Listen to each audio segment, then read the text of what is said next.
Zuber and Company, fire forensic experts and forensic engineers. Seeking answers from ashes. Seeking answers.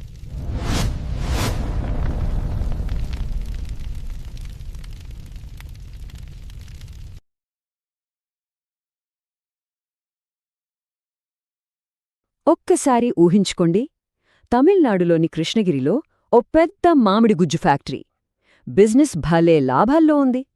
అన్నీ బాగున్నాయి అనుకుంటున్న టైంలో అకస్మాత్తుగా ఒక రాత్రి మొత్తం ఫ్యాక్టరీ మంటల్లో కాలిపోయింది. నిజంగా ఇది వాళ్లకి పెద్ద దెబ్బ.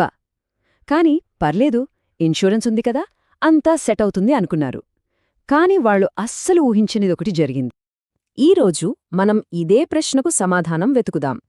అసలు ఇన్సూరెన్స్ పాలసీ ఉండటానికి, నిజంగా మనకు కవరేజ్ రావడానికి మధ్య ఎంత తేడా ఉంటుందో పొన్ని ఆగ్రో ఇండస్ట్రీస్ కేస్ ద్వారా అర్థం చేసుకుందాం. పదండి, ఈ కథలోని నిజానిజాలేంచో చూద్దాం. చూడండి, ప్రమాదం జరిగాక ఫైనల్ డెసిషన్ కోసం వాళ్లు ఎన్ని రోజులు వెయిట్ చేశారో. 1 కాదు, 2 కాదు, ఏకంగా 2 ఏళ్లు.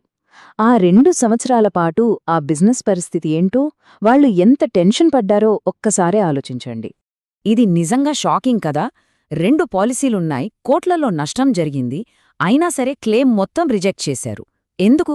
అసలు క్లెయిమ్ ఎందుకు రిజెక్ట్ అయింది? దీని వెనక ఉన్న మిస్టరీ ఏంటి?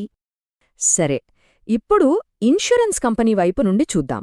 వాళ్ల వాదనలు వింటే చాలా లాజికల్గా, అస్సలు తిరుగులేనివిగా అనిపించాయి. వాళ్లు ముఖ్యంగా 2 కారణాలు చెప్పారు.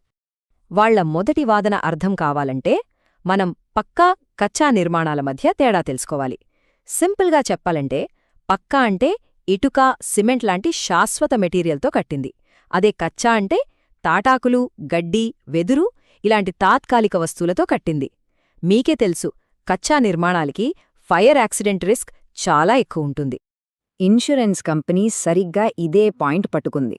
పాలసీలో ఒక క్లాజ్ ఉంది. దాని ప్రకారం తాటాకులతో కప్పిన షెడ్స్ కచ్చా కన్స్ట్రక్షన్ కిందకొస్తాయి. మంటల్లో కాలిపోయిన షెడ్లు తాటాకులతోనే కప్పి ఉన్నాయి. సో ఇది పాలసీ వారంటీని ఉల్లంఘించడమే అనే వాళ్ల వాదన. ఇది వినడానికి చాలా స్ట్రాంగ్ పాయింట్లాగే అనిపించింది. మొదటి కారణమైతే సరే, క్లియర్గా ఉంది. కానీ వాళ్లు చెప్పిన రెండో కారణం ఇంకా విచిత్రంగా, చాలా కన్ఫ్యూజింగ్గా ఉంది. అదంతా ఒకే ఒక్క నంబర్ చుట్టూ తిరిగింది. -1981. ఏంటిది?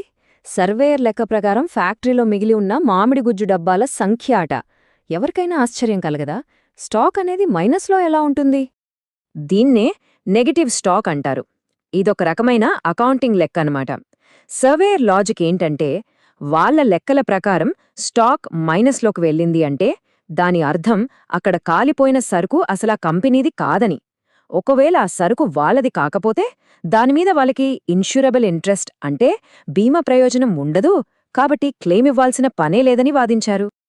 ఇన్సూరెన్స్ కంపెనీ వాదనలు ఇంత బలంగా ఉండటంతో ఇక కేసు వాళ్లకే అనుకూలంగా వస్తుందని అందరూ అనుకున్నారు.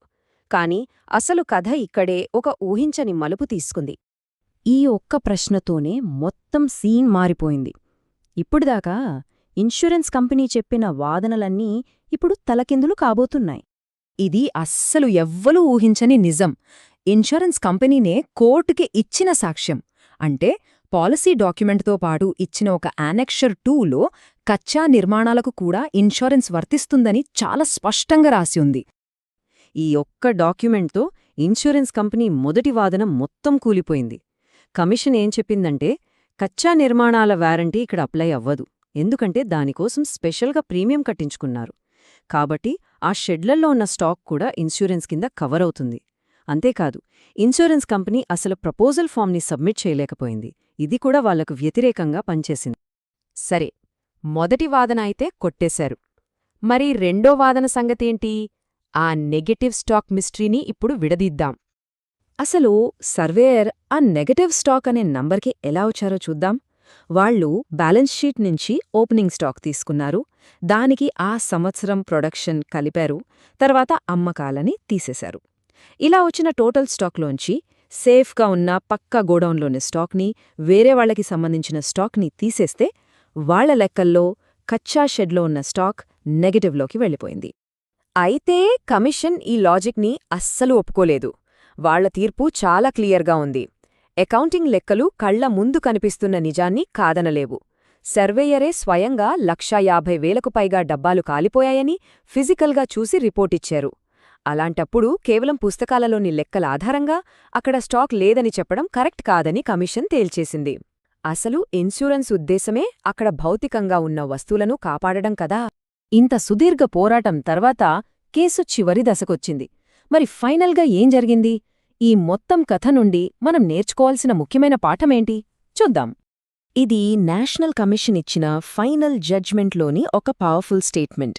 దీన్ని బట్టి సర్వేయర్ రిపోర్ట్ని కమిషన్ ఎంత గట్టిగా తిరస్కరించిందో అర్థం చేసుకోవచ్చు. ఆ ఎనెక్షర్ 2 అనే కీలకమైన డాక్యుమెంట్ని పూర్తిగా పట్టించుకోకపోవడాన్ని చాలా సీరియస్గా తీసుకుంది. చివరికి న్యాయం గెలిచింది. ఇన్సూరెన్స్ కంపెనీ క్లెయిమ్ని తిరస్కరించడాన్ని కమిషన్ కొట్టివేసింది.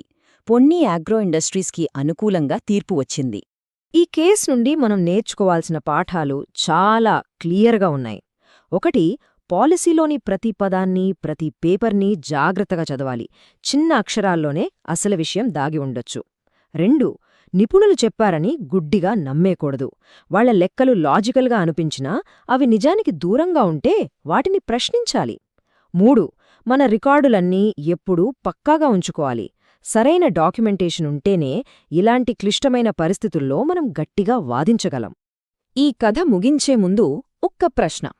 మనందరం మన భవిష్యత్తు సేఫ్గా ఉండాలని ఇన్షూరెన్స్ పాలసీలు తీసుకుంటాం. కానీ మన పాలసీలో నిజంగా ఏది కవర్ అవుతుంది, ఏది అవ్వదు అనేది మనలో ఎంతమందికి పూర్తిగా తెలుసు? ఒక్కసారి ఆలోచించండి.